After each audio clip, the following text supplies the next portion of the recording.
Hello and welcome to the academyofworship.org YouTube channel. My name's Chris. Today we're continuing in our Guitar 101 series, which is the intro to guitar or meant for beginners or people who are interested in guitar. And we're talking through the parts of the guitar, what makes up an electric guitar. And today we're talking about bridges. What is a bridge on a guitar? The piece of metal right here where the strings come up and over what are called saddles right here. This is the bridge. There's a lot of different kinds of bridges. For dramatic flair, I started with the Floyd Rose. We're going to be talking about a bunch of other types of bridges. But in general, you need to know the bridge is this section of the guitar. The strings either come up through the body and over the bridge on some models, or as in this Floyd Rose, you've actually got some clamps that actually clamp the end of the string in there so that it can all come back into tune once you release the tremolo. What makes a Floyd Rose type bridge a Floyd Rose type bridge is its companionship with a locking nut, most times. There's actually a nut that clamps down on the strings at this part of the guitar, and down here, like I mentioned before, there's clamps that clamp the string into each saddle on the bridge. What that allows the guitar to do is stay completely in tune no matter how much you're pressing on this whammy bar and bringing it out of pitch and back into pitch, because what happens is the string length from here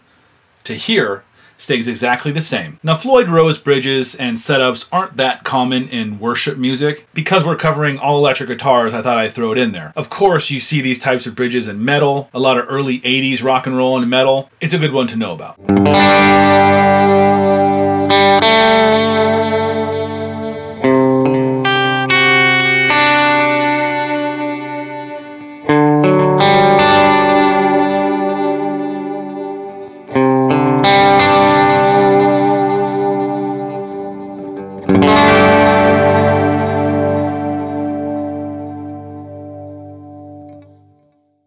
The Bigsby. So the Bigsby is a really cool tremolo system. It came into popularity in probably the 50s, and it's a roller tremolo. And when I say roller, I mean that the bridge itself is this part right here, because the strings come up and over it from back here. This part right here is called the tailpiece, and the entire workings of the tremolo system actually happen back here in the tailpiece. When you move this bar up and down, it actually engages a roller that twists, and since the string is looped up and over this part of the tailpiece, it relaxes tension or brings it back up in pitch. Now, the difference between this tremolo and the Floyd Rose tremolo is this one is far less forgiving with its intonation if you go too crazy with it. Now, you can do the stuff that I did, and as long as you have a good nut slot up here that's cut right and maybe even lubricated with some graphite or some other product that makes sure the strings slip nice and easy past that point, you can run into all kinds of tuning issues with a Bigsby. If your guitar is set up fairly good, you're not having any issues with string sticking or anything like that, you can get some really cool tones out of a Bigsby. As you heard, it gets a really good, nice, natural tremolo, and when you've got some delay on there like I have and just make it sound really washy and gorgeous, you can get some awesome tones out of here. There's some really cool songs out there that take advantage of a Bigsby tremolo or Bigsby type tremolo. One really cool song that really takes advantage and really sticks out in my mind was Wicked Game by Chris Isaak. Go check that out and listen to how gorgeous that guitar sounds. Bigsby's!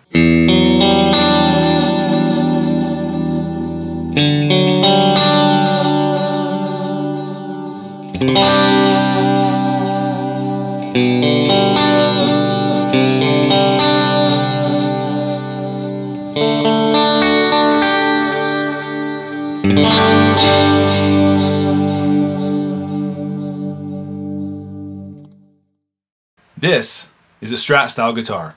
You've seen it in other videos, and on this guitar, it has what I'm going to call a standard tremolo, or a knife edge type tremolo is what they're called. All that means is the tremolo itself, there's a couple of bolts, or in some cases on Fender guitars, there's a row of screws or a couple of screws that hold the front of the bridge down, or maybe there's two posts that it actually is held against by the tension of the strings. But either way, it pivots on the front edge of the tremolo. So they call it knife edge a lot of times because it's on an edge. The actual tremolo that butts up against the screws or the posts has kind of a knife edge to it where it pivots on a nice clean surface. Now, one of the drawbacks to one of these is much like the Bigsby in that you can run into tuning stability issues if you use it really heavily and you don't have a clean string slipping over the nut or anything like that. In some cases, however, guitars have really nice string slots and the nut is made well, but they have locking tuners and they actually twist and clamp the string into the tuner to where there's no room for the string to go. It just, from here to the nut is the only space the string has. With knife edge tremolos, and most other tremolos other than the Bigsby, you can set up to be what's called floating. It means there's a space between the bridge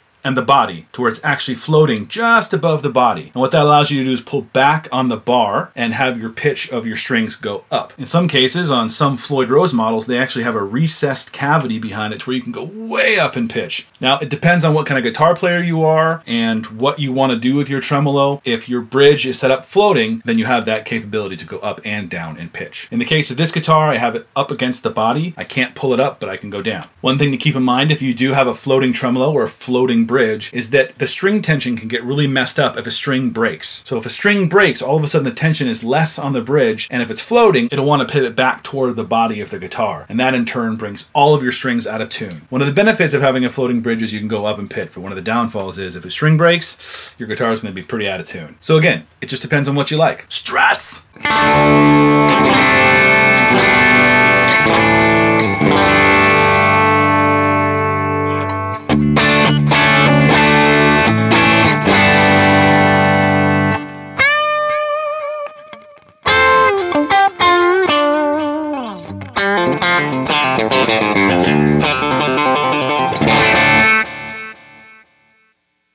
A fixed bridge. What is a fixed bridge? Well, just like it sounds, it's a bridge that's actually screwed down into the body of the guitar, meaning it doesn't move at all. So far, you've seen tremolos that move. Either they pivot, or they roll, or they can dive bomb and go crazy, but this one, nope, you don't get that. So I didn't play any cool tremolo tricks on this guitar. These are great for tuning stability. These don't go anywhere. So if you want a guitar without any bells and whistles, which I consider this guitar to be, then get one with a fixed bridge. You won't have to worry about tuning stability, at least as far as the bridge goes. One positive to a bridge that's fixed is it doesn't move. You don't have that problem. But one of the drawbacks is you can't do the cool tremolo stuff like you can on the other guitars. So if you're playing a song that may require that or maybe has room for that, you're stuck. I love the way it makes your guitar feel. One of the things a fixed bridge gives you is a really solid string response, meaning when you bend a note up, the bridge itself won't want to pull forward because of the increased tension of the string as you bend it up. So it's a very reliable, very solid feeling guitar. One of the other things, which I think is subjective for the most part, but I find it to be true, is that because it's fixed and flat against the body and being held there by screws, a lot of the resonance that you feel in the guitar actually is transferred to the body, more so than ones that are especially floating, because the only points of contact the bridge have with the body at that point are those two posts or the knife edge it has. But a guitar that has a bridge pressed against the body potentially can transfer more of the string resonance into the guitar body itself, thus giving you a feel that the whole guitar kind of moves when you play it. That's just me though. Fixed bridges.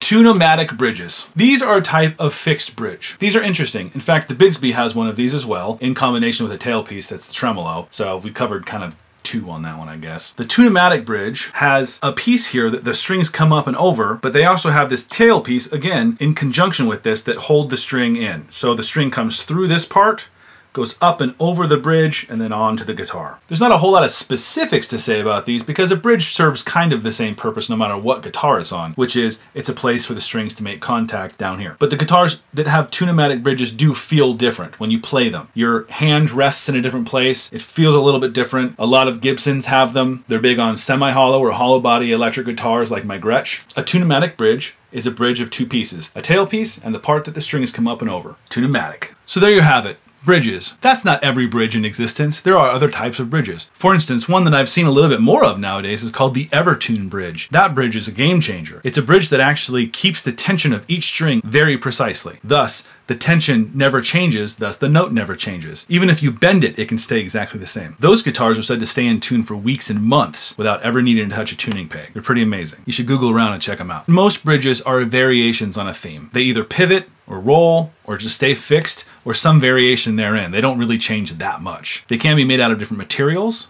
be different colors, even different shapes for the same type of tremolo or bridge. Chances are, if you have a guitar or looking at getting one, it's going to probably have one of the type of bridges I showed you, since they're the most popular. But as always, I recommend you get out there, you try different stuff. If you're near a music store that has a lot of guitars on display, go down there, sit down, and try all of them. Even if you can't play great, and you can't do the intro to Stairway to Heaven. Just kidding. Try them out, see what you like. See how the tone of the guitar changes or how the guitar feels different with different types of bridges or tremolos on them. I hope this has been helpful. If you did like it, please give the video a like. If you're not subscribed yet, please consider subscribing, hit that subscribe, and even the notification bell to get a notification when there's a new video up. As always, get out there, press some buttons, turn some knobs, see what stuff does and what you like on guitars. Until next time, I'll see you later.